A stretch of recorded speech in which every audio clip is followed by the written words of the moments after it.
La lectura que ahora vamos a hacer desde la mitad de la página 78 es una lectura ya más técnica que el promedio, digamos, ¿no?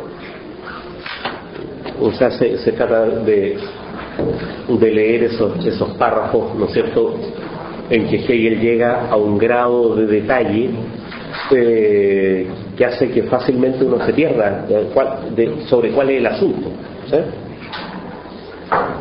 Es útil por esta tarea, ¿no es cierto?, que es propia de la sección conciencia y es propia de ese primer semestre, de irse metiendo en la jerga hegeliana, ¿sí?, en los giros que usa para cada cosa. Cuando uno mira el conjunto, en realidad es un movimiento muy chiquitito, ¿sí? Suele ocurrir eso a lo largo de la fenomenología.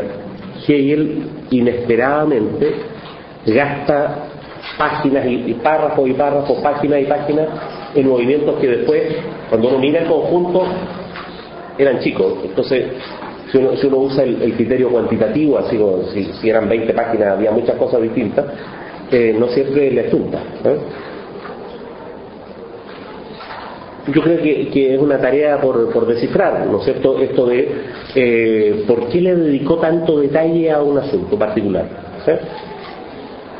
Entonces, el hecho ocurre eso frecuentemente en la sección razón, que hay tremendos desarrollos, argumentaciones muy cuidadosas para puntos que a la larga uno no logra captar bien, ¿no es cierto?, por qué era tan relevante que la demostración fuera cuidadosa, ¿sí?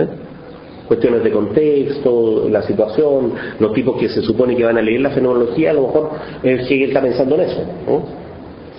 Entonces, para hacer esta lectura bien en detalle, conviene entonces tratar de conectarla con algún objetivo más general.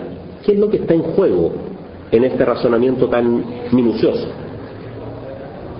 Lo que está en juego es la autonomía del objeto, ¿sí? En la lógica hegeliana hay que estar estableciendo una tensión permanente entre totalidad y diferencia, ¿sí? Es una lógica que quiere hacer una operación que desde luego para la modernidad parece imposible, ¿no es cierto?, que es pensar al mismo tiempo la totalidad y la diferencia, ¿sí? Para la modernidad es una dicotomía, ¿sí? La diferencia pareciera requerir, en términos así absolutos, o sea, una diferencia no referida a ninguna otra cosa, ¿sí?, pareciera requerir una totalidad y la otra. Y eso es como una antinomia, no pueden haber dos totalidades, ¿sí? En cambio, en Hegel de lo que se trata es que la diferencia ocurre en la totalidad y más que eso, constituye a la totalidad, ¿sí? Entonces, mirado por fuera, cuestión que es imposible porque la totalidad no se puede mirar desde fuera, pero mirado por fuera, el asunto es que la diferencia, esto aparece como totalidad y diferencia, ¿sí? Pero ahora, mirado por dentro, ahí donde efectivamente estamos, en la totalidad, el asunto es, ¿no es cierto?, el contrapunto entre la identidad del sujeto con el objeto y la autonomía del objeto, ¿sí? Pero de nuevo eso, de nuevo para la modernidad es una dicotomía.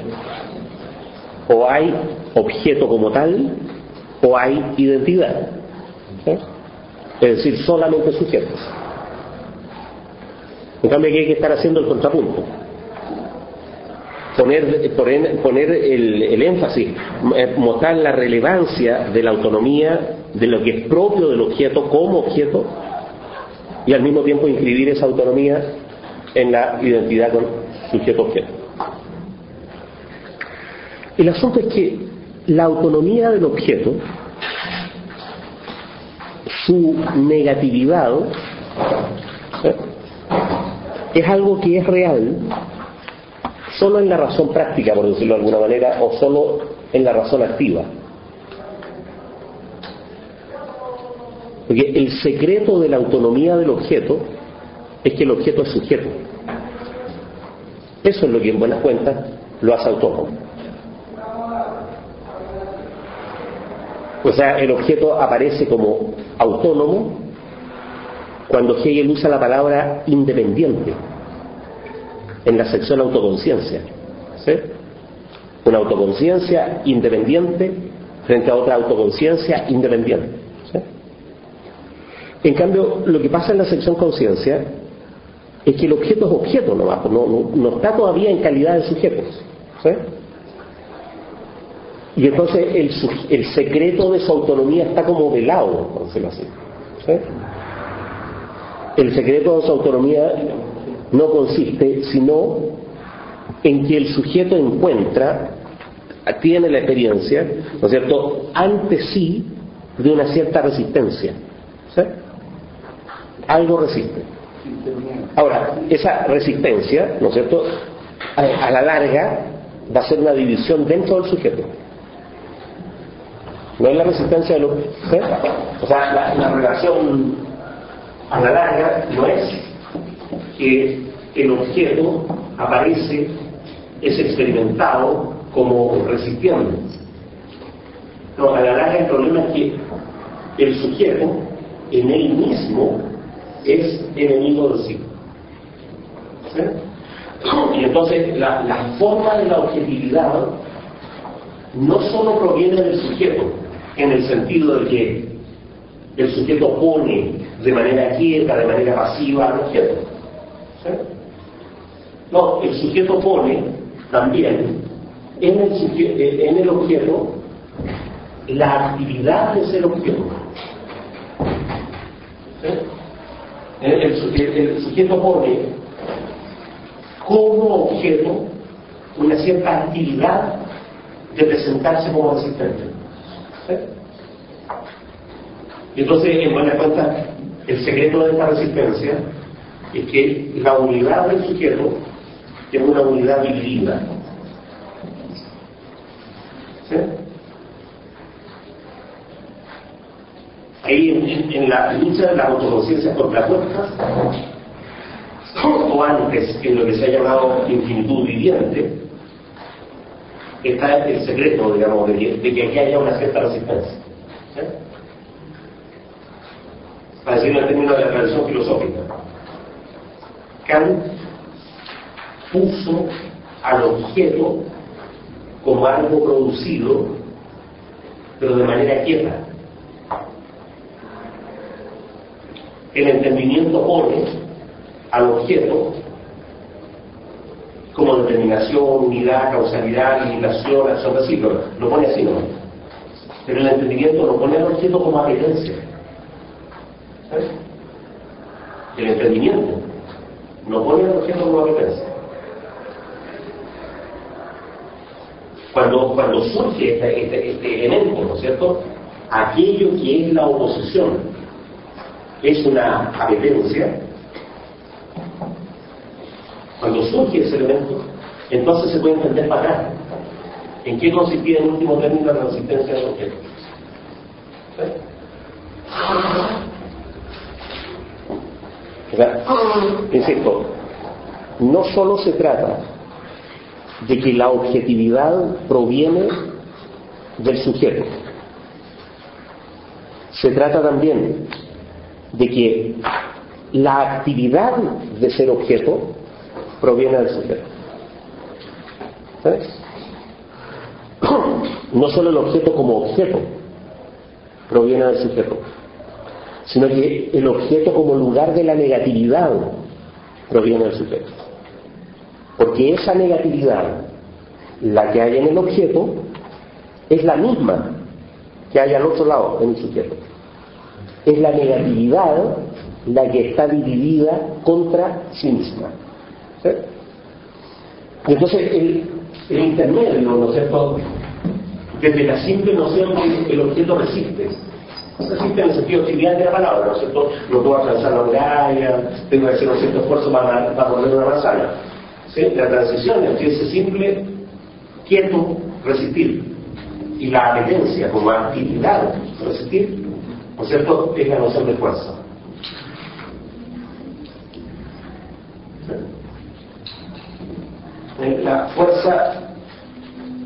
La fuerza constituye al objeto como el elemento negativo que lo hace ser objeto. ¿Sí? Y entonces, cuando en la sección conciencia, el juego de fuerzas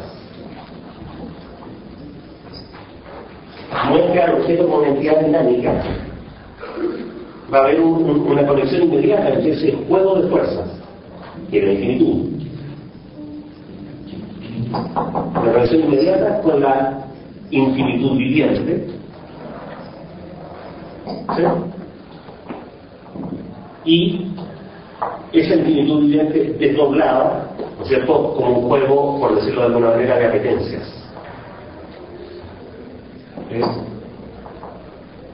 ¿Sí?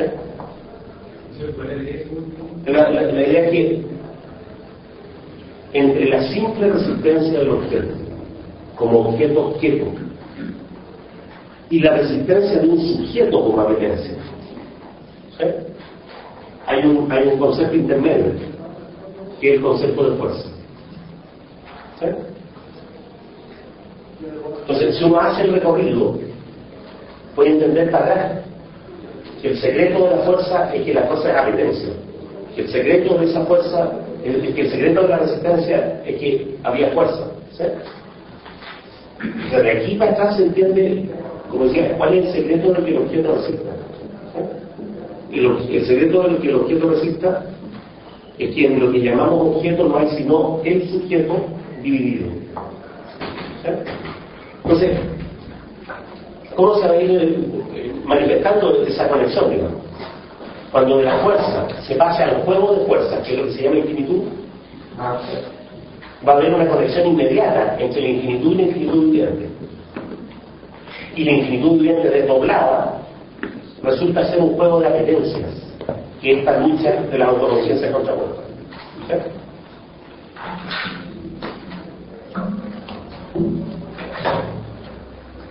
O para decirlo de otra manera, se ha partido de la diferencia entre sujeto y objeto para llegar al concepto de infinitud.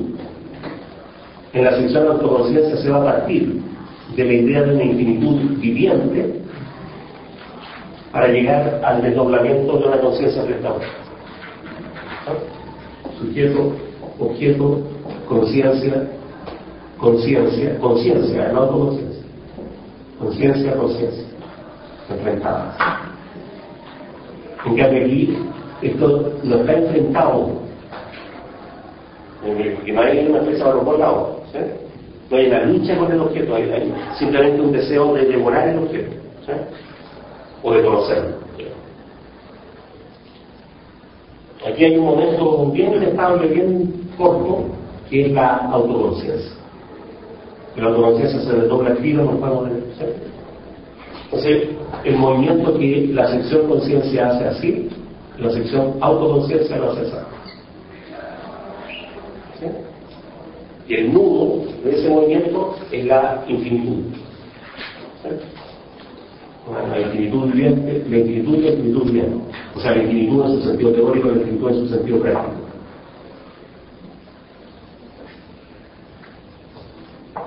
Entonces, ¿en qué momento de eso estamos? ¿No? Estamos en el momento en que el objeto ya no es un esto, sino que el objeto es una cosa. ¿Qué es lo que falta? Falta la idea de que el objeto es una fuerza, de que es un juego de fuerzas.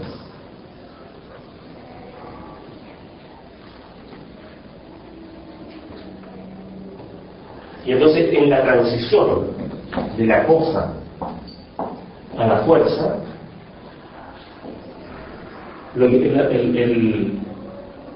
es la transición, ¿no es cierto?, de la quietud, ¿no es cierto?, del objeto, a la dinamicidad del objeto, de la resistencia quieta que simplemente se puede captar, ¿no es cierto?, a una resistencia, digamos, resistencia que es negativa, es dinámica. Entonces, ya en el captar se va abriendo pasos, ¿sí? En el captar, lo que se capta, digamos, un intermedio, ¿no es cierto?, lo que se capta es la autonomía de la cosa. La cosa es por sí misma, ¿sí? No es tan inmediato así como que ¿qué es una cosa? Algo producido por el sujeto. No. La cosa es producida por el sujeto a la larga, claro. Pero en primer término la cosa es por sí misma. Y que quiere mantener ese rango de autonomía. Ahí estoy inscribiendo justo el desarrollo particular, ¿no es cierto? El captar, ¿ah? Porque hay un captar de la cosa a través de las múltiples propiedades. Entonces ahora el razonamiento que vamos a leer tiene que ver con cuando el captar se empieza a enterar de otra cosa, de que no solo hay múltiples propiedades, sino que más allá de las múltiples propiedades hay un movimiento propio de la cosa. Ese movimiento propio de la cosa, que aquí estoy llamando, ¿no es cierto?, provisoriamente autonomía, es lo que va a ser la coseidad, ¿sí? La coseidad como universalidad incondicionada. Porque esto, las múltiples propiedades, las múltiples cosas, son el reino de las condiciones.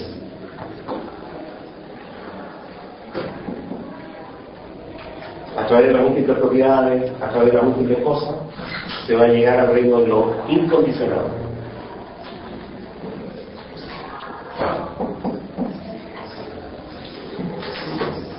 Entonces, estoy cambiando los lentes del microscopio. Este es el plan, este es el detalle, este es el detalle del detalle.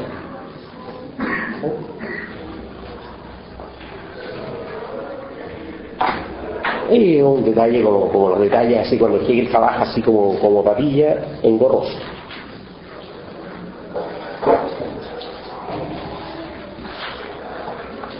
Aquí en Hegel todo es contexto. Nunca hay un texto, así como el texto era suficiente. No, cada texto es contexto. Si uno pierde de vista el contexto, entonces como el hábito de lectura de la modernidad es leer el texto y no el contexto, uno puede llegar a cualquier conclusión, ¿sí? Entonces, lo típico que pasa con la lógica, cuando la gente lee la primera parte de la lógica, el ser, la nada y el devenir, ¿no? La primera página de la lógica, ¿no? Una página y media, el ser, la nada y el devenir, llega a cualquier conclusión, ¿no? Como si se hubieran agotado todas las conclusiones, digamos, y es la primera página. El libro tiene 500 páginas, ¿sí? Metámonos en el detalle entonces, ¿no es cierto? A ver si reconocemos cosas que hemos dicho antes también. Página 78, en la mitad hay un punto aparte.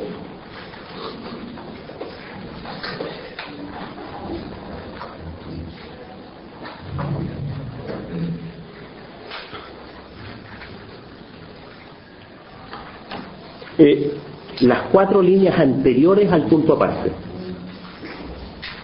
Las 4 líneas anteriores al punto aparte. La cosa es, por tanto, en y para sí igual a sí misma. Pero esta unidad consigo misma se ve perturbada por otras cosas. Entonces, con eso se pasó el razonamiento anterior era la cosa como múltiples propiedades. En ese razonamiento se llegó a la conclusión de que la cosa es en y para sí misma. Ahora estamos en otro plano, en las múltiples cosas. Así, se mantiene la unidad de la cosa, es en y para sí misma igual a sí misma, pero al mismo tiempo, el ser otro se mantiene la unidad de la cosa y al mismo tiempo el ser otro, tanto fuera de ella como fuera de la conciencia. ¿Sí? Hay dos ser otros que se mantienen: la conciencia, la cosa como múltiples propiedades. Entonces hay un ser otro, el fuera de la conciencia de la cosa, y hay un ser otro, el fuera de la cosa. O sea, hay otras cosas. ¿Sí?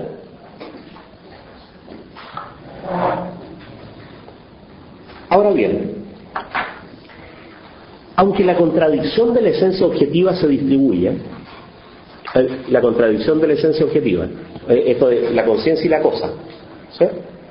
Ahora está distribuida, hay una cosa al lado de otra cosa, ¿sí? Aunque la contradicción de la esencia objetiva se distribuya así entre distintas cosas, no por ello dejará de darse la diferencia dentro de la cosa singular y separada. Por tanto, las distintas cosas son puestas para sí, cada una es un para sí, o sea, respecto de la otra, respecto de la otra, respecto de la conciencia, y la pugna cae mutuamente entre ellas de tal modo que cada cual no se diferencia de sí misma, sino solamente de la otra. Es el momento de unidad de la cosa. Entonces, hay una diferenciación interna, la cosa, sus múltiples propiedades, claro, pero en tanto para sí no se diferencia de ella, sino que se diferencia de la otra. En eso, ese es su para sí, ¿sí? Es para sí en tanto una, ¿sí? Pero cada cosa se determina ella misma como algo diferente y tiene en ella la diferencia esencial con respecto a otras, ¿sí? Pero al mismo tiempo no de tal modo que esta contraposición se dé en ella misma, sino de modo que es para sí una determinabilidad simple que constituye su carácter esencial, que la distingue de otras. Entonces, aquí se está tratando de mantener todos los movimientos. La cosa es en sí, ahí, en sí, y es para sí, acá, respecto de sus múltiples cualidades, en ella misma. ¿Sí? Y ahora, en tanto en ella misma es en sí, es eso en sí, y es para sí respecto de esta otra. ¿Sí? Entonces, noten que la dinamicidad de la cosa es que tiene un movimiento interior, la relación con sus cualidades, quién, la cualidad o la cosa, y tiene un movimiento en sí y para sí respecto de otras. ¿Sí? Este es el, ¿no es cierto? Este es el para otra, es en sí y para sí, para ella, y es en sí y para sí, para otra cosa. ¿Sí? Hay dos planos, por decirlo así, de la multiplicidad de la cosa.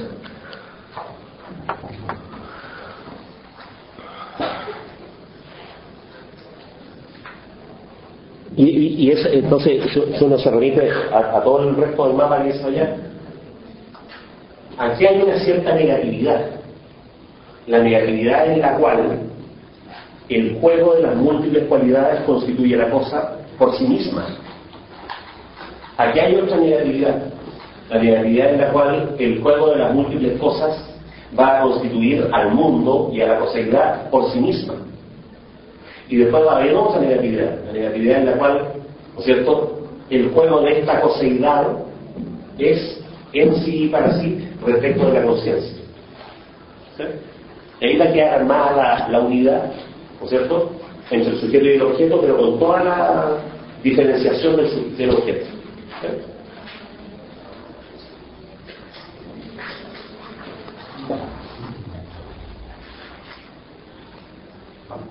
Pero de hecho, puesto que la diversidad se halla en la cosa, es en ella necesariamente la diversidad como diferencia real de múltiple constitución. Aquí hay un uso perverso de la palabra es, ¿sí? Porque el es en el lenguaje coloquial en castellano y también en alemán suele ser un colectivo nomás, pues el caballo es blanco, ¿sí? En cambio Hegel usa frecuentemente el es como tiene ser tal cosa, en ella es la determinabilidad, por ejemplo. Entonces, ahí está afirmando el ser de la determinabilidad, usando la palabra es en sentido fuerte. Entonces, pero de hecho, puesto que la diversidad se halla en la cosa, puesto que la diversidad es en ella, es necesariamente como diferencia real, ¿no es cierto?, de múltiple constitución. En ella hay el ser de la diferencia real, efectiva, de hecho, concreta. Eso es real, ¿sí? En concreto, la cosa es múltiple en su constitución. Sin embargo, como la determinabilidad constituye la esencia de la cosa, la determinabilidad, la actividad de ser a través de sus determinaciones, ¿sí? Sin embargo, como la determinabilidad constituye la esencia de la cosa, por medio de la cual ésta se distingue de otras y es para sí, entonces, esta es la determinabilidad.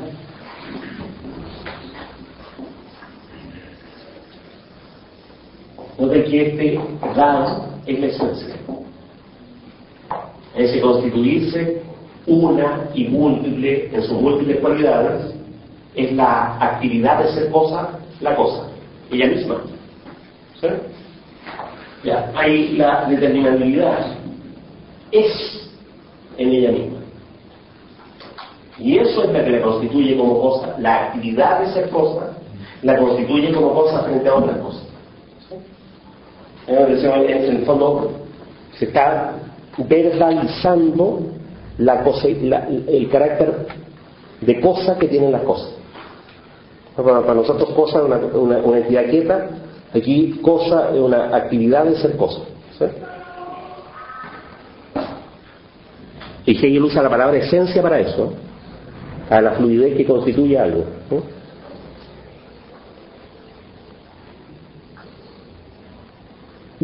Como la determinabilidad constituye la esencia de la cosa y por medio de esta determinabilidad la cosa se distingue de otras y resulta, ¿no es cierto?, un para sí, tenemos que esta constitución diversa y múltiple es lo no esencial. ¿Qué es lo esencial? La determinabilidad. ¿Qué es lo no esencial? ¿No? Ahí lo dice, la constitución diversa y múltiple. ¿Qué es lo esencial de la cosa? La actividad de ser cosa. ¿Qué es lo no esencial? El que sea cosa. ¿Sí? Ahí, la diferencia entre lo esencial y lo no esencial es la diferencia entre el ser en concreto y la actividad que constituye al ser en concreto. Cuando Marta se refería al medium que unía todas las cualidades, ¿se refería al medium como algo dinámico? Como algo? Entonces ahora resulta que ese medium en el cual es posible, ¿no es cierto?, que las cualidades constituyen una cosa, es la determinabilidad. ¿Sí? Eso es interesante porque también para el pensamiento común es difícil concebir un medio que no está hecho de algo. Por ejemplo, el pez está en el agua y ese es su medio. que me lo puede decir de manera más elegante, el medium del pez, que es aquel lugar donde se está moviendo. Y uno entiende el medium porque está hecho de agua. Pero resulta que si una actividad es el medium, sabe que el medium en el cual las múltiples cualidades son cosas es la determinabilidad, es la actividad de que las múltiples cualidades constituyan cosas. Es una manera bien rara de pensar, ¿no? Aquí lo interesante es cómo se va poniendo así como paso a paso la dinamicidad en todo nivel, la dinamicidad como ser de la cosa. De nuevo, ¿qué es lo esencial? Lo esencial no en el sentido de lo más importante y lo menos importante, no, lo esencial en el sentido de qué es lo relativo a la esencia y qué es lo que está más lejos de la esencia. Lo esencial es la determinabilidad que constituye a la cosa y la hace para sí frente a otras. ¿Qué es lo no esencial? ¿Sí? Lo no esencial, ¿no es cierto?, es esta constitución, lo constituido, diversa y múltiple. ¿Sí? El resultado está más lejos de la esencia. La actividad de ser ese resultado es la esencia. ¿Sí? Entonces, aquí se instaló la coseidad en la cosa, por decirlo así. En cada una. Y después se va a instalar la coseidad como el medium en que son las múltiples cosas. ¿Sí? Entonces, esta es una filosofía en la cual la actividad es más real que aquello que actúa. Eso es lo que se está poniendo en juego. Y por eso el párrafo es tan raro, digamos, ¿no? Porque justo se declara como no esencial a lo constituido. Y se declara como esencial a la actividad de haber sido constituido, o de estar siendo constituido. ¿Sí? En cambio, el pensamiento moderno lo haría exactamente al revés. El resultado de la... ¿sí? Declarar constituido también sería una actividad. Declarar constituido también una actividad. En este minuto, lo que está ocurriendo en la cosa. ¿Sí? Ahora, la actividad que constituye a través del declarar, o sea, el carácter de realidad que el lenguaje le puede dar a algo, es posterior. Para eso tiene que aparecer la intersubjetividad, ¿no es cierto? Tiene que resolverse ahí en un equilibrio inestable la intersubjetividad. Después va a aparecer en la cultura, ¿sí? En la sección espíritu hay una parte que está dedicada a en qué sentido, muy derivado, el lenguaje hace estas actividades. Opera así como ahora se está haciendo el análisis en la cosa. ¿Sí? Estamos por ahora en el reino de la objetividad, mostrando la dinamicidad propia de la objetividad. Pero claro, va a haber un momento en que la coseidad es la coseidad, ¿no es cierto?, del sentido común, del rumor, del rumor como medium en el cual se constituyen los roles, por ejemplo. ¿Sí? El lenguaje de la corte, el lenguaje de la cortesía, que constituye al rey como rey vacío, que constituye a los cortesanos vacíos como contenido. ¿Sí? O sea, esa cosa que pasa en la corte francesa es de este tipo, pero en el ámbito de la intersubjetividad. ¿Sí? Acá está la lógica de eso.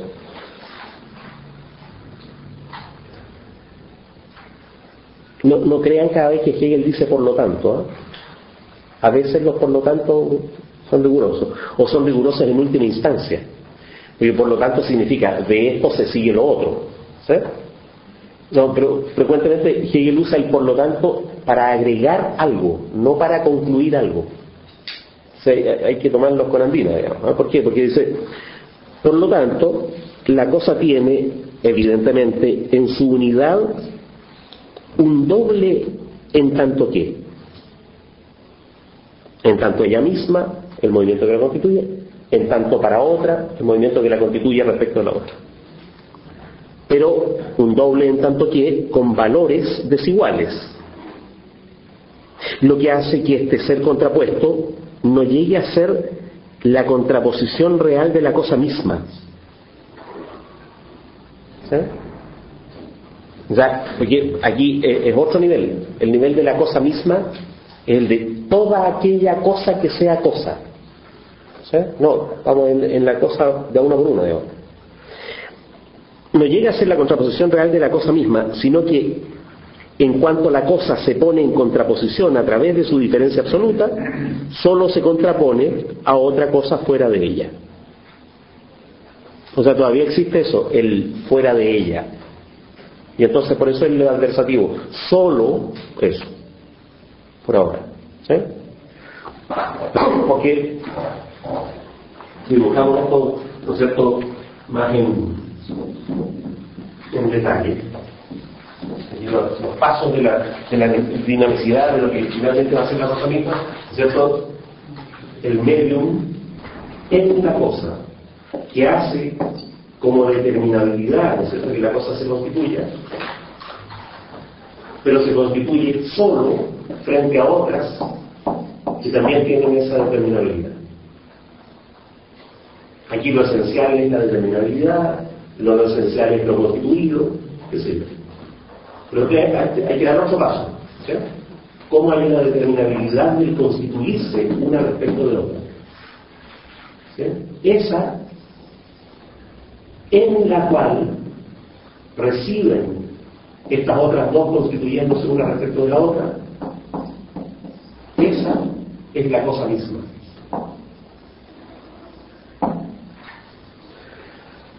La cosa misma no es lo mismo que la cosa. Esta es la cosa, para sí, en sí, para sí frente a otra cosa. De la determinabilidad, o sea, de la actividad de resultar determinadas, esta respecto de la otra respecto de esta, ¿no? Cuando esta determinabilidad se ontologice como un medium, esa determinabilidad es la cosa misma. Entonces, por tanto, la cosa tiene, pero tiene un doble en tanto que, pero con valores desiguales, ¿sí? Para ella, para la otra, lo que hace que este ser contrapuesto, para ella, para la otra, no llegue a ser la contraposición real de la cosa misma, sino que en cuanto la cosa se pone en contraposición a través de su diferencia absoluta, ¿sí? O sea, si consideramos la diferencia como no referida, solo se contrapone a otra cosa fuera de ella. La multiplicidad diversa,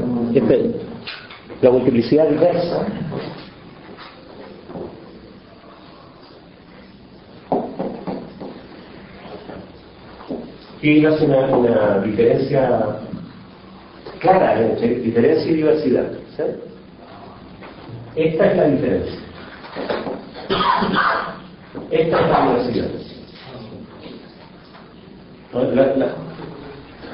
diversidad. La diversidad es la diferencia exterior, ¿no? La multiplicidad diversa, o sea, la multiplicidad como diferencia exterior, ¿sí? Sin embargo, se da también necesariamente en la cosa, de tal modo que no es posible eliminarla de ella, pero le es algo no esencial. ¿No? La multiplicidad diversa en la cosa, la multiplicidad diversa entre las cosas, ¿sí? No es posible eliminarla, pero es lo no esencial. ¿Sí? Es un juego de matices, digamos, ¿no? De matices, un juego en que se están tratando de mantener unas tensiones que para la modernidad son inconciliables, ¿sí? Es una, pero es dos. Es una para sí, pero es dos con la otra. Es dos con la otra, pero es una respecto de la otra. Es un juego de tensiones, ¿sí?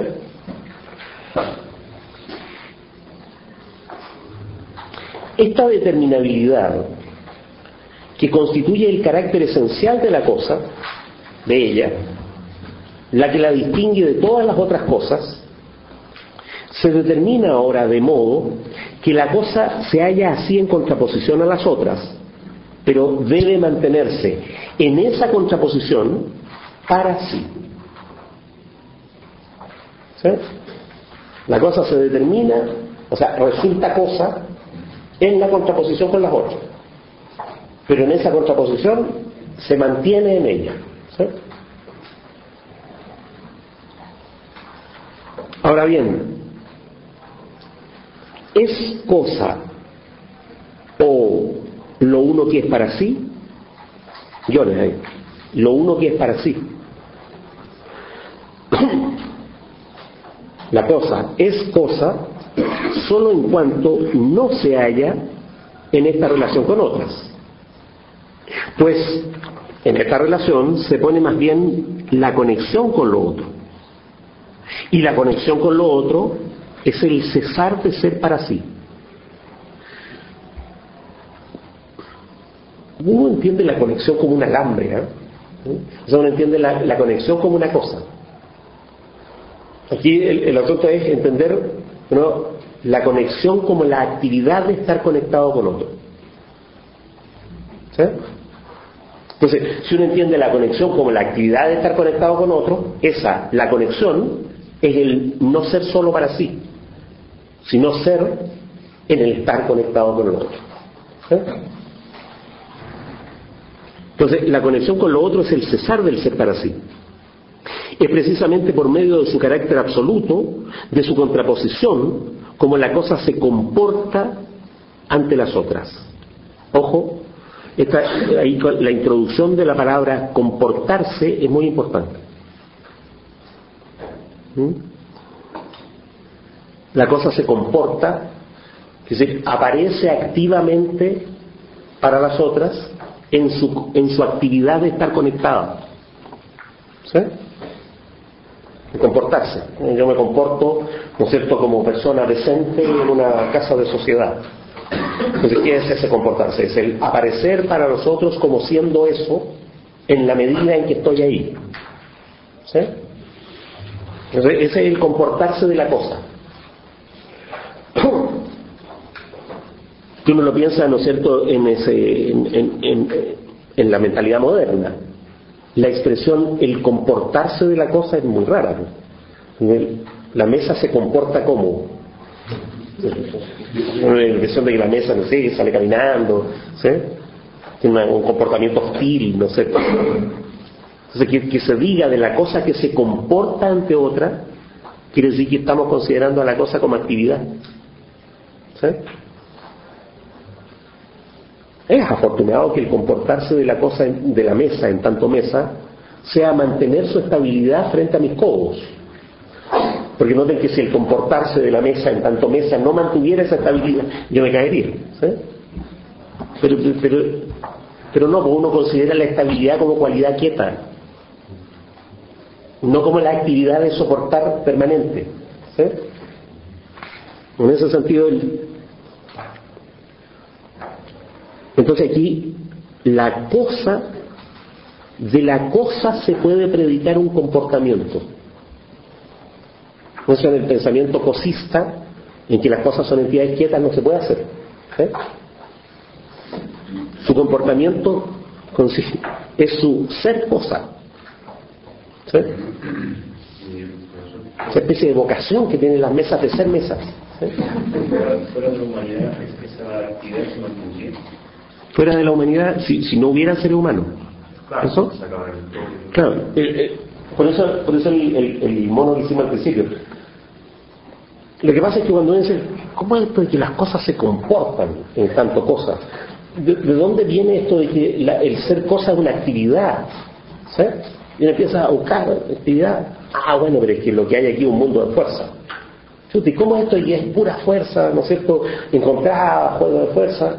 Es que fíjense que esa fuerza es una fuerza viviente. ¿Cómo es eso? ¿De dónde sacó usted esto? Una fuerza viviente. No, es que fíjense que eso viviente son las apetencias encontradas. Voy a decirlo de una manera súper elegante, o casi poética.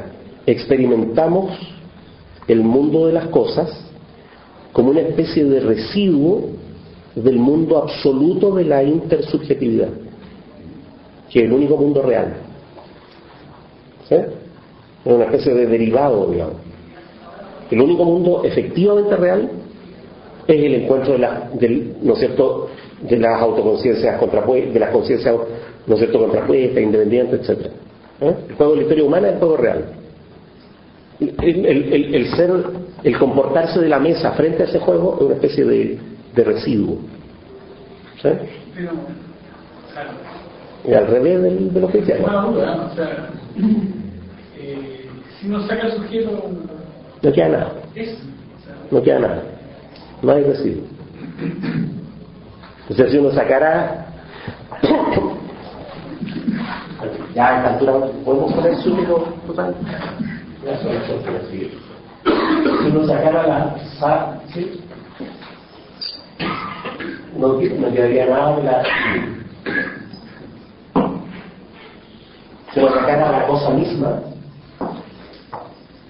no quedaría nada de la cosa.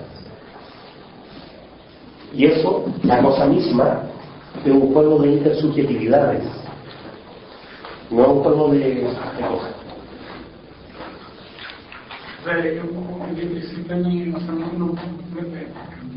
Podría especular de lo que mismo decir ya. Mientras se hayan descubierto tal como ciertos objetos, ciertos fenómenos físicos, ¿esos fenómenos no llegan a No. O sea, lo que pasa antes del punto del límite térmico hasta que estudiamos el lo que pasa antes es... No. A ver, para decirlo de una manera más estricta, la pregunta carece de sentido, porque es una pregunta absoluta sobre algo que es relativo. ¿Sí? Yo siempre digo eso, es como preguntar, ¿el lápiz está arriba? Entonces uno dice, ¿pero cómo arriba de qué? ¿Arriba de la mesa o arriba del techo? ¿Sí? Yo estoy haciendo una pregunta absoluta. ¿Sí? Entonces, la pregunta carece de sentido. Sin embargo, declarar que la pregunta carece de sentido no satisface en absoluto la curiosidad. ¿Sí? ¿No? Entonces, la respuesta directa es no, no era. No, o sea, la otra carece de sentido, es una respuesta indirecta. ¿Sí? O sea, ¿habían dinosaurios antes de que descubrieran los huesos de los dinosaurios? No, no habían. ¿Y de dónde salieron los huesos de los dinosaurios? Bueno, salieron de su descubrimiento. Y es a partir del descubrimiento que se constituyó Bachar la historia de los dinosaurios. No estoy diciendo que sea verosímil, lo que estoy diciendo es que es coherente. O sea, uno puede mantener una coherencia así como de acero con eso. ¿Eh? Lo que pasa es que mientras más mantiene uno esa coherencia, el cuento se va poniendo más increíble, digamos. ¿Eh?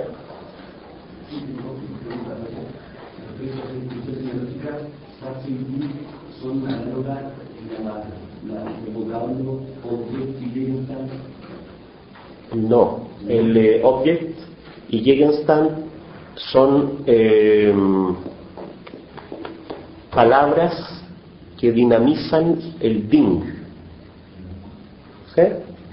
El Ding, considerado como aquello a través de lo cual no puedo pasar, es el Gegenstand, ¿no es cierto? El Ding, considerado como una especie de concepto de que ahí hay una cosa, es el object. ¿Sí? Object es una palabra elegante. En alemán todas las palabras de origen latino son palabras de día domingo. ¿Sí? Y entonces el uso filosófico son palabras que se usan para decir sutileza. ¿Sí? Entonces, object es el objeto en su cualidad filosófica de ser universal, quieto, independiente de la conciencia, etc. Ding es el objeto en el sentido de pásame esta cuestión. ¿Sí? Cotidiano, directo. ¿Sí? Y Gegenstand es el objeto en el sentido de que a través de ese lugar uno no podría pasar, porque lleguen contra algo stand, estable contra. Ese es etimológicamente. Entonces el Gegenstand es el objeto en el sentido de que si yo tratara de atravesar la mesa no podría. ¿Sí?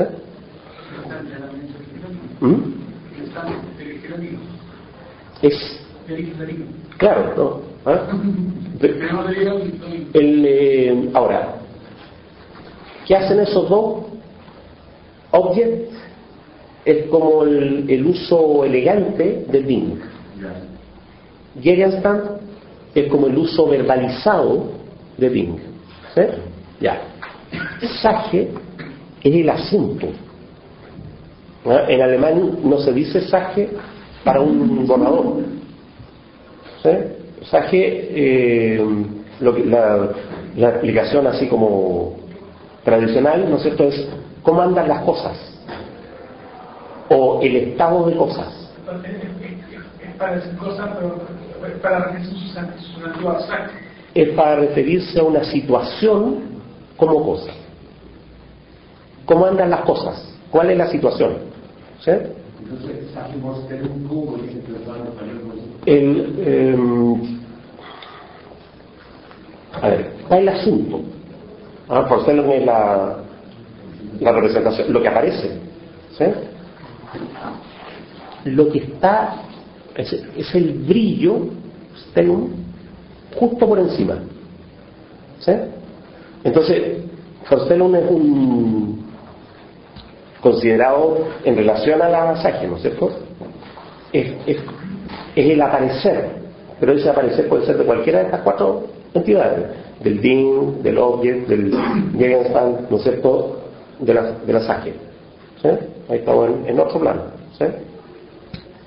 Es importante el hecho de que Forstellum no es la idea ilustrada de representación. Es más bien la idea un poquito más compleja de fenómeno, lo que aparece. Sin embargo, existe en alemán fenómeno, existen otras palabras que designan el fenómeno, etc. Pero es otro juego, es otro campo semántico. Acá estamos en el campo semántico Ding, Object, Gegenstand, y asociado, así como casi metonímicamente, Sache. ¿Sí? Metonímicamente porque en realidad es un estado de acciones al que uno se refiere como estado de cosas. ¿Sí?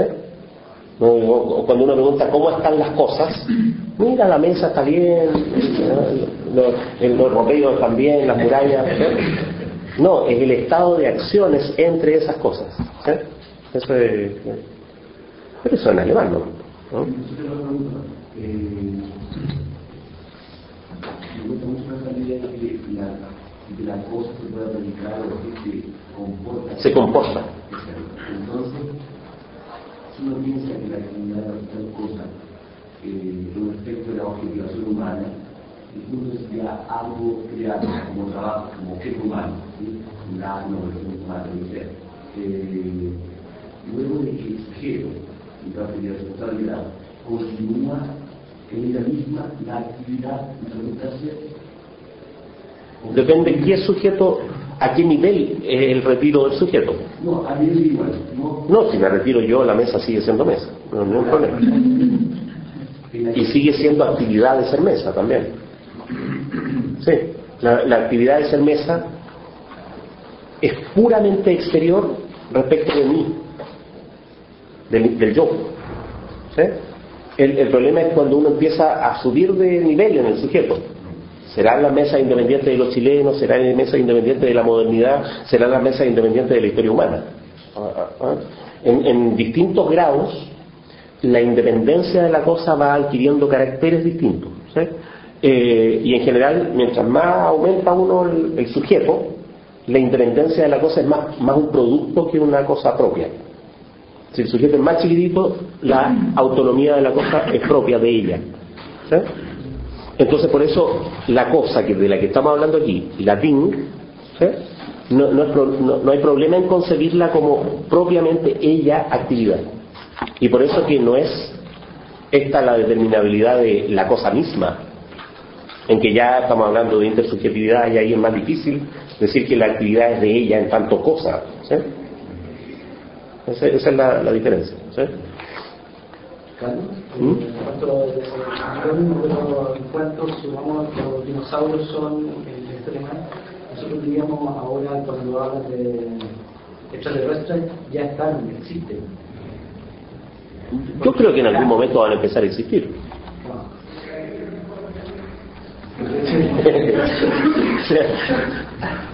Yo me imagino perfectamente la escena, digamos, ¿no es cierto? Voy a decirlo de una manera un poco extraña, pero cuando se haga presente en los radares, ¿no es cierto?, del Pentágono, la primera nave marciana, Marte, así como se va a llenar de marcianos. Y uno va a poder contar una historia, ¿no es cierto?, reconstruir el hecho y decir, siempre habían estado ahí, pero no lo sabíamos. Pero desde un punto de vista ontológico, aparecieron todos los marcianos, incluyendo su historia, aparecieron con pasado. Pero es que desde ese punto de vista, como la teoría genera, parece una multiplicidad de tesis autónomas.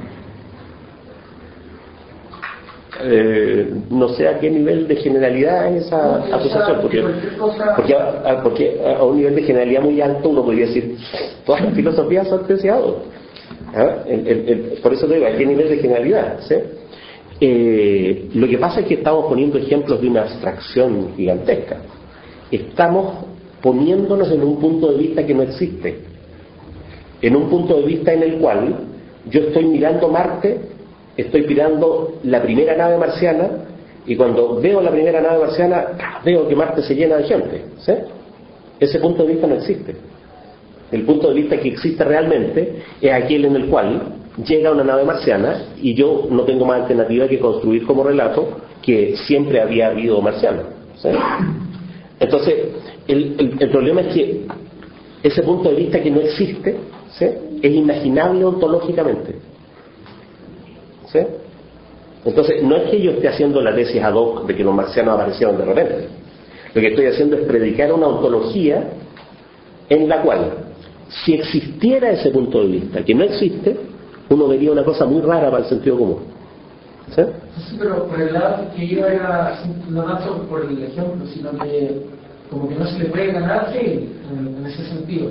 O sea, cualquier cosa que pase uno puede decir, bueno, como que si pasa es porque nosotros lo pusimos, qué sé yo, pero no se puede decir realmente, pero es que eso es un efecto del grado de generalidad de las cosas que está diciendo, ¿sí? O sea, si yo puedo hacer una afirmación extremadamente general, hay ser. Entonces va alguien y me disputa la afirmación, oye, ¿cómo que hay ser? Yo no me consta, ¿sí? Por ejemplo, ¿esto es ser? Claro, pues mira, es ser. ¿Y esto otro también es ser? También es ser, pues. Ay, pero hay no ser, no hay no ser, muéstrame. Y eso, no, eso es ser, pues me lo están mostrando. O sea que yo no puedo refutar la afirmación de que hay ser. No la puedo refutar porque es demasiado general. ¿Se entiende? Entonces, la lógica está puesta en un plano de generalidad tan grande que, para decirlo de una manera ridícula, es popperianamente irrefutable. Digo ridícula porque además uno puede invocar, ¿no es cierto?, la refutabilidad popperiana es inaplicable a muchos otros casos, mucho más chicos, digamos, ¿sí? Pero para decirlo de alguna manera, ¿sí? Ahora, que sea irrefutable no significa que no se pueda poner a prueba, ¿sí? Porque uno podría poner a prueba esta gran tesis tan abstracta por su rendimiento, ¿sí?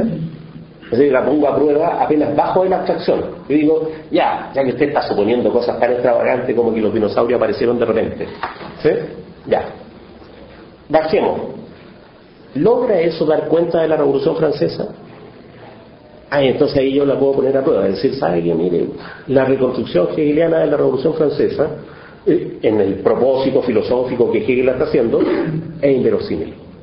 En realidad la Revolución Francesa, aún en ese grado de abstracción filosófica que Hegel quiere darle, tiene otro significado, ¿sí? Entonces ahí estoy poniendo a prueba la tesis general por sus consecuencias, por decirlo así, no directamente, ¿sí? O sea, la filosofía hegeliana, considerada en toda su abstracción, es inverosímil y debe serlo. Y por ejemplo, ¿qué hacer algo como la Revolución Francesa menos abstracto que la cuestión de los dinosaurios o de los marcianos? Es menos abstracto porque Hegel está escribiendo sobre eso. 1807, la Revolución Francesa es la libertad absoluta, es posible el saber absoluto, y la evidencia de que es posible el saber absoluto es que Robespierre ha operado como una voluntad universal, etcétera, ¿sí? Entonces, por el lugar que por eso pongo la Revolución Francesa, por el lugar que Hegel le da a la Revolución Francesa en el plan de la fenomenología, ¿sí?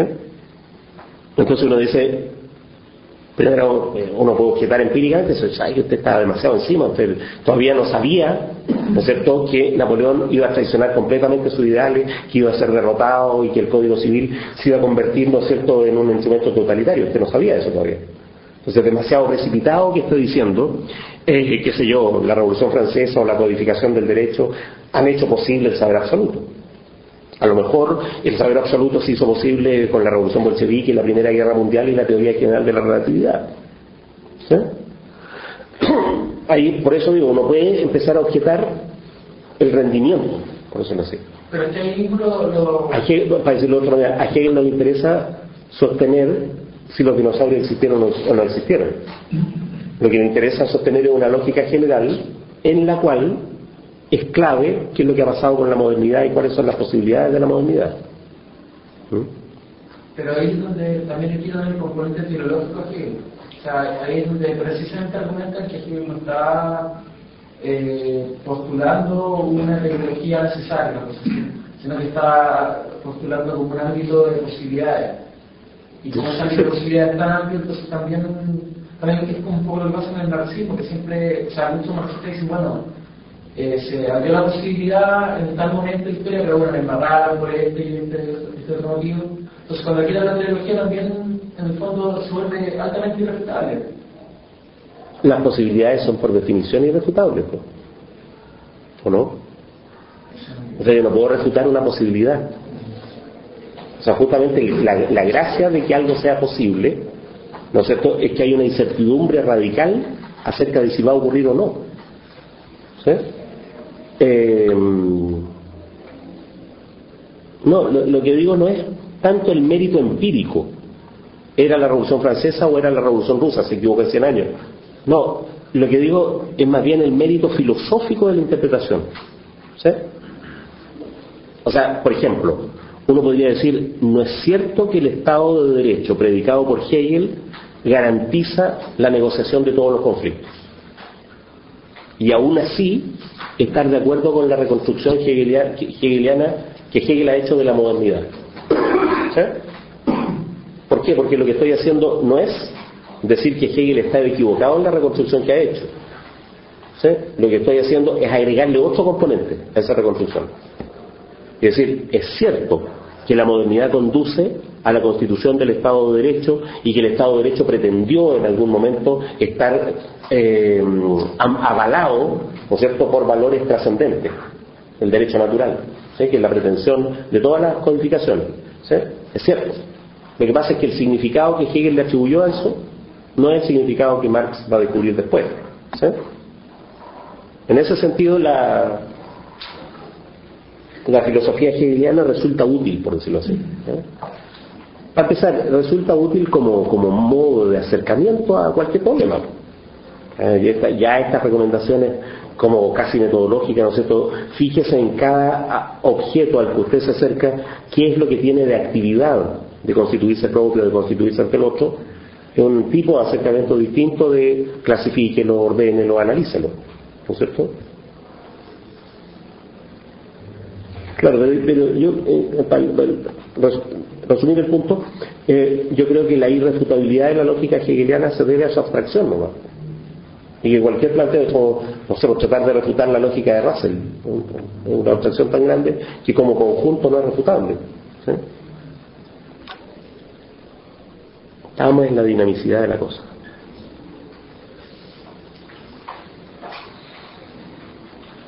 Bueno, estamos en el comportarse de la cosa.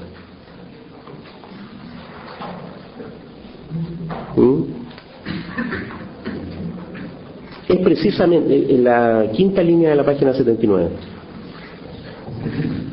Es precisamente por medio de su carácter absoluto. ¿Cuál es el carácter absoluto? El carácter absoluto de la cosa es constituirse como un comportar, es decir, constituirse como una determinabilidad, como una actividad. ¿Sí? Ya. Por medio de su carácter absoluto y de su contraposición, como la cosa se comporta ante las otras. y solo es, desde el punto de vista de la esencia, este comportarse.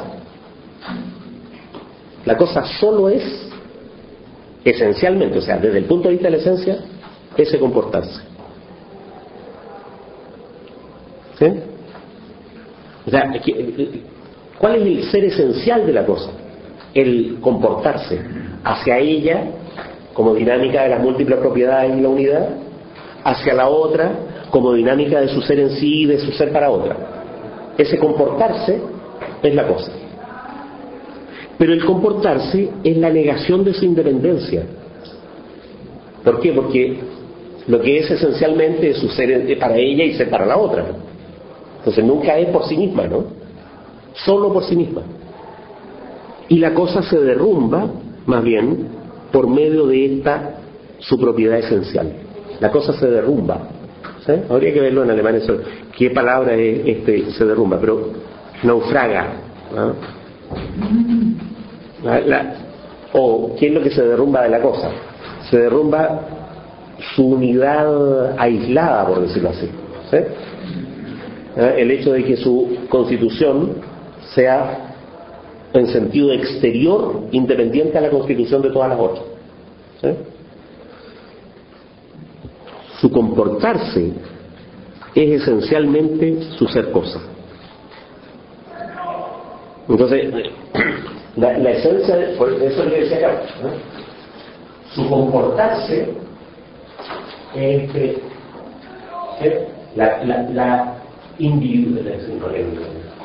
la exterioridad de una cosa respecto de otra se derrumba, y el comportarse, ahora no voy a buscar adentro el comportarse. ¿Sí? Este comportarse, ¿sí?, es su esencia. No hay que olvidar este otro comportarse, pero este comportarse es su esencia. Entonces se derrumba la independencia por ese lado.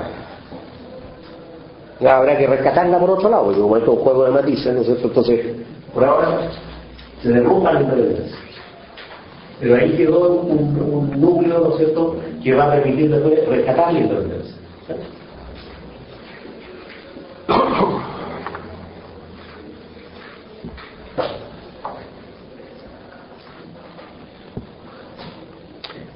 La necesidad para la conciencia de la experiencia de que la cosa se derrumba precisamente a través de su determinabilidad, que constituye su esencia y su ser para sí, puede resumirse, ateniéndose al concepto simple, en los siguientes términos.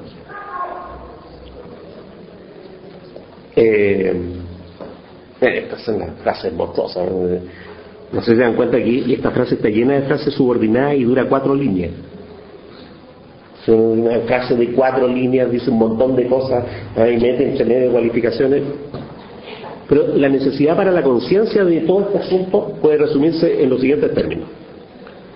La cosa se pone como ser para sí o como negación absoluta de todo ser otro, y por tanto como negación absoluta relacionada solamente consigo.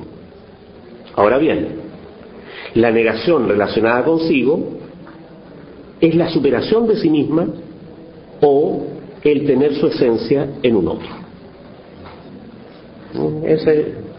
Que Hegel considere que ese resumen es más claro que lo anterior, es un misterio de su neurona nomás.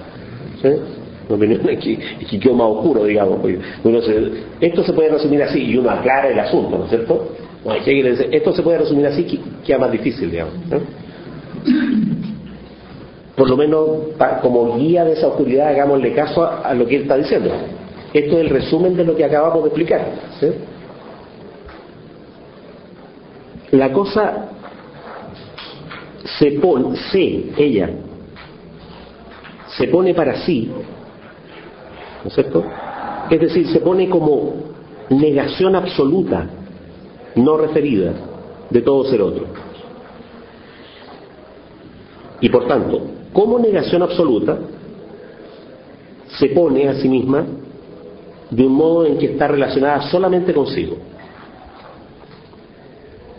Ahora bien, la negación que está solamente relacionada consigo, es la superación de sí misma. ¿Qué es la negación? La negación es el constante ser otro de lo que es. ¿Sí? En la negación lo que es ser otro de sí mismo, ser otro de sí mismo. Bueno, eso, el ser otro de sí mismo, es el tener su esencia en un otro. Su esencia es ser un otro de sí mismo. ¿Sí? Su esencia es ser un constante otro de sí mismo.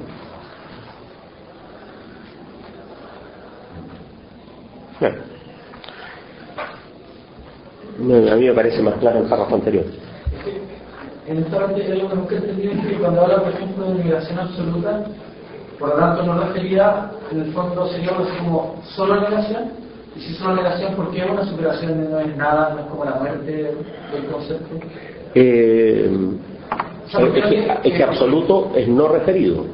Sí. Entonces, decir de la negación que es absoluta es decir que la negación ocurre por ella misma, no por alguna otra cosa. Basta con eso. ¿Sí? Eso significa que, porque la negación es una actividad, ¿sí? Es la actividad en que algo resulta otro de sí mismo, ¿sí? Entonces, esa actividad de ser el algo otro de sí mismo ocurre por sí misma, sin la intervención de otro, ¿sí? Esa negación absoluta es la que se puede llamar negatividad, ¿sí?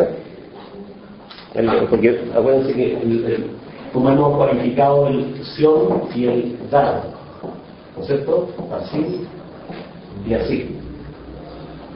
Entonces, la negación es absoluta cuando está así, ¿sí? Esa es la negatividad, ¿sí? Entonces, la negatividad es el que desde sí resulta otro de sí, ¿sí? Y entonces tiene su esencia, su ser consiste en ser otro, ¿sí? No soy el que soy. Pero ser otro de sí. ¿De sí? De sí. No soy otro de otro, ¿sí?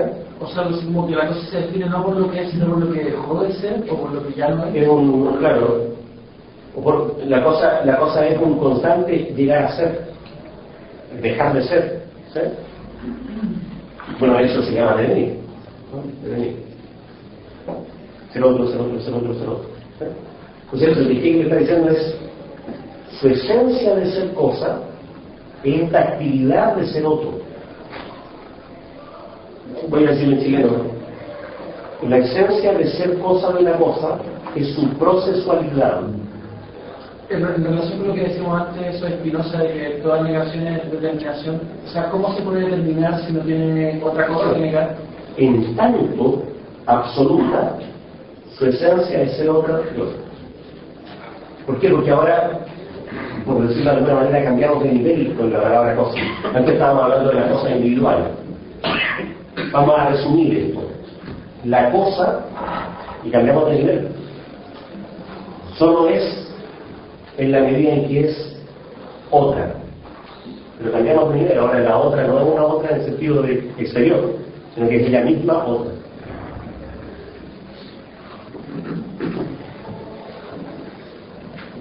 Entonces, la cosa es una actividad de ser cosa. ¿Cómo le habíamos puesto eso? Determinabilidad. Determinabilidad. Nunca había que preguntar, porque la cosa se pone, ¿cómo se puede decir? Preguntar desde dónde se pone o quién la pone. Por ahora, ella misma, en ese sentido absoluto.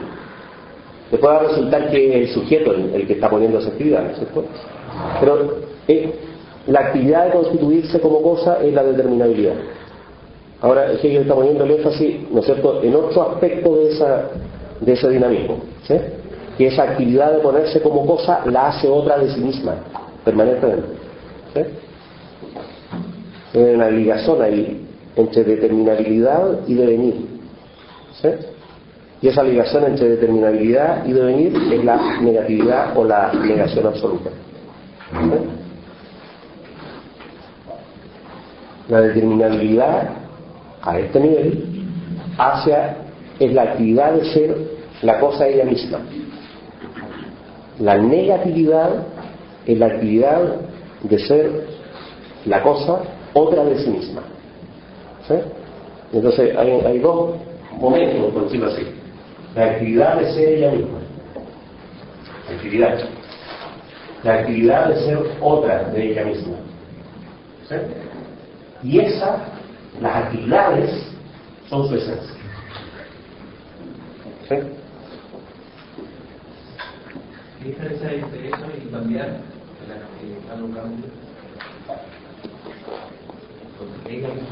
El problema ahí es la concepción que la modernidad tiene de qué es cambiar. La modernidad entiende cambiar una redistribución de lo mismo. ¿Sí? En cambio aquí cambiar, por eso en vez de cambiar de venir, ¿no es cierto?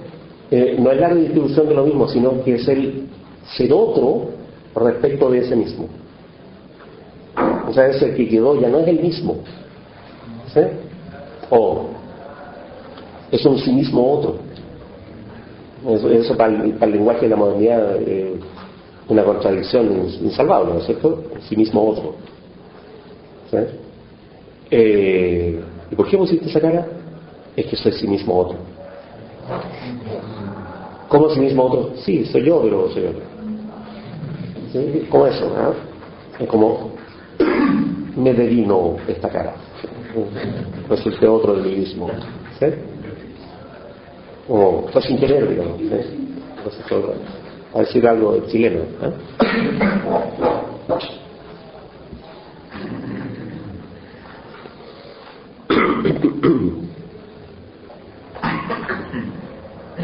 Entonces, voy a leer unas 10 líneas más. De hecho, la determinación del objeto tal como se ha manifestado no contiene nada más que esto. Esa es la esencia del objeto. ¿Sí? Dicho objeto debe tener una propiedad esencial que constituye su simple ser para sí. ¿Cuál es esa propiedad esencial que constituye su simple ser para sí? La determinabilidad. Pero debe tener también en él mismo, en esta simplicidad, la diversidad, que aun siendo necesaria, no constituye la determinabilidad esencial. ¿Cuál es esa diversidad? La que es posible por la negatividad. ¿Sí? Como determinabilidad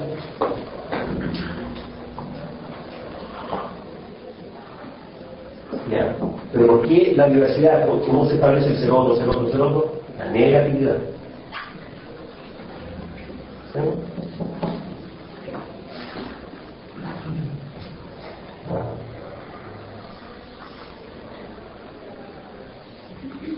Pero esta es una distinción, determinabilidad, negatividad, que solo reside ya en las palabras.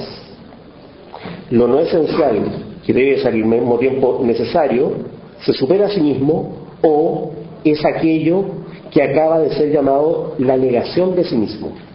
¿Esto? Esa diferencia es solo un juego de palabras, porque el significado de esto es la negación de sí mismo. La cosa se constituye como cosa a través de la negación de sí misma. ¿Sí?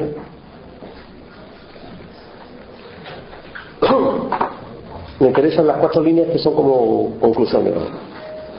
Desaparece así el último en tanto que separaba el ser para sí y el ser para otro. El ser para sí, determinabilidad. El ser para otro, negatividad. El objeto es más bien, en uno y el mismo respecto, lo contrario de sí mismo. Para sí, en tanto es para otro, en tanto es para sí. Ese era el resultado de todo ese detalle. ¿Sí? ¿Qué les parece? Ese es el resultado de todo el detalle.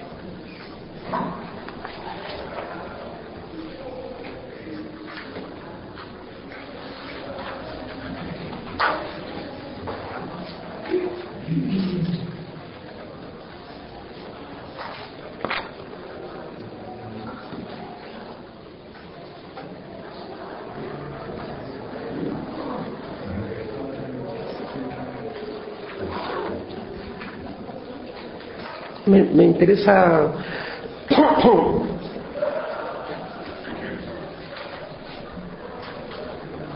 o sea, de lo que queda, porque acuérdense que en este semestre lo que a mí me interesa hacer es ver estas dos secciones nomás, la certeza sensible y la percepción, ¿sí? Es el gancho mercantil para que sigan viniendo todo el próximo semestre. Claro, porque con la percepción uno queda como a medio camino y es que la papa está en fuerza y entendimiento, ¿sí? Entonces, en lo que queda, en la página 79, 80, 81, no hay nada realmente nuevo, digamos. Hay recapitulación, hay transición, ¿sí? Lo nuevo que hay en esas dos páginas, ¿no es cierto? Bueno, hay la afirmación de que se ha ingresado al reino de la totalidad incondicionada, pero eso prefiero leerlo en la introducción de Fuerza y Entendimiento. En la introducción de Fuerza y Entendimiento se recapitula todo eso de una manera mucho más clara, ¿sí? Que es la página 82. Pero lo que hay de nuevo es que al final de la página 80, Hegel emprende una serie de palos contra, como decíamos en una sesión anterior, el entendimiento de la percepción, ¿sí? Eso merece un cierto tratamiento porque es una crítica particular a una concepción filosófica particular después de haber establecido todas estas dinamicidades del objeto como tal, ¿sí? Noten que no se ha entrado todavía al tema de dónde vienen esas dinamicidades, que el tema sujeto-objeto. No, aquí está la determinación del objeto, ¿sí? Como tal. Entonces, lo que voy a hacer en la próxima sesión es ver la página después de la mitad del 80, ¿no es cierto? En la página 80 hay dos puntos aparte. El segundo punto aparte, ¿sí? Estas abstracciones vacías de la singularidad y la universalidad contrapuestas. Esa idea es la que quiere criticar. No de que cuando Hegel dice abstracciones, mal. Vacías, pésimo, ¿sí? Entonces, estas abstracciones vacías, chuta, esto debe ser muy grave, ¿eh? ¿En qué consiste la abstracción vacía? El que habría singularidad y universalidad contrapuestas, ¿sí? Eso, ¿no es cierto?, es propio del entendimiento percipiente, del buen sentido, que se limita a tratar de las cosas del pensamiento. Entonces, esa crítica vale la pena verla. Y lo que voy a hacer después de eso, ¿no es cierto?, después del próximo miércoles, es hacer el mapa más completo posible de fuerza y entendimiento, ¿sí? Incluyendo eventualmente, depende en qué momento elijamos terminar el semestre, las dos primeras páginas, la 82 y la 83, ¿sí? Que son la introducción lógica, que es donde está todo el argumento, ¿sí? Eso es. Entonces, en la página 80, al final, ahí hay un punto, y después el asunto del mapa de la sección siguiente.